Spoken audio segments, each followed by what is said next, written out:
कभी कभी इंसान की मौत सिर्फ एक तलवार या गोली से नहीं बल्कि अंधविश्वास, लालच और जातिवाद की जंजीर से होती है। काला आसमान, बादलों की गड़गड़ाहट, एक गांव का मंदिर जिसमें भीड़ इकट्ठी है, बीच में खून से सना राजा 30 वर्षीय जमीन पर गिर पड़ा है। पुलिस की सायरन की आवाज़ पास आती है, नरेटर की गहरी आवाज़, ये है राजा जिसे मारा किसी ने नहीं बल्कि मार डाला 3 चीज़ों ने, सोनम, एक पत्रिका और जातिवाद। राजा पढ़ा लिखा समझदार लेकिन गांव का रहने वाला, सोनम तेज तराज लेकिन ऊंची जाति से। दोनों कॉलेज में मिले, प्यार हुआ, शादी का सपना देखा। राजा का डायलॉग, सोनम जाति पाति से ऊपर हमारा रिश्ता है, लेकिन सोनम का परिवार ऊंची जाति और पुरानी सोच वाला, हमेशा खानदान में निचली जाति से रिश्ता कभी नहीं होगा। सोनम का पिता पंडित जी को बुलाता है, जन्म पत्री में विवाह दोष निकाल दिया जाता है। अगर ये शादी हुई तो पति की उम्र घट जाएगी।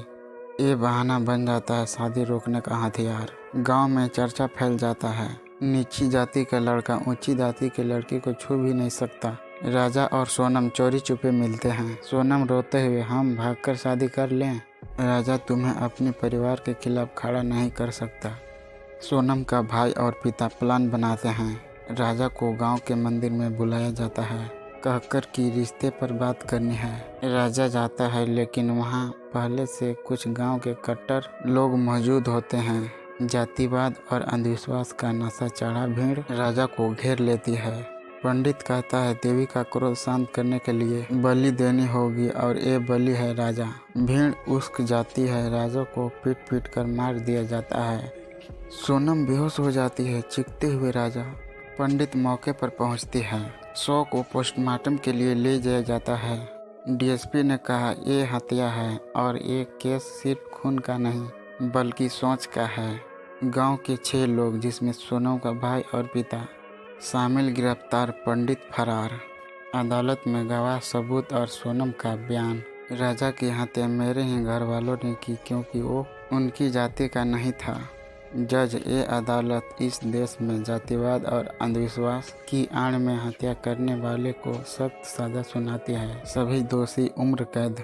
राजा की कब्र पर फूल रखते हुए सोनम की आंखों से आंसू गिरते हैं।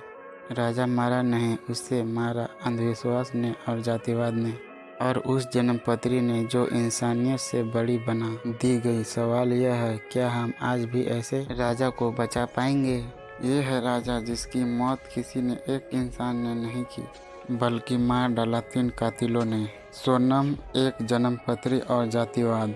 कॉलेज का कैंपस कैफेटेरिया में राजा दोस्तों के साथ बैठा था। सोनम वहां आती है, गलती से राजा से टकरा जाती है। राजा मुस्कुराते हुए, सारी किताबें गिरा दी मैंने। सोनम, गलती मेरी थी, लाइब्रेरी में साथ पढ़ना, बाइक पर साथ जाना, कॉलेज फेस्ट में नाचते हुए। राजा, गांव का पढ़ा लिखा सीधा साधा लड़का। सोनम, ऊंची जाति की लेकिन दिल से बसी मोहब्बत इंसानियत की। सोनम अपने माता पिता को बताती है कि वो राजा से शादी करना चाहता है। पिता का चेहरा सख्त हो जाता है। पिता, हमारे खानदान में निचली जाति के लड़के का नाम लेना भी गुनाह है।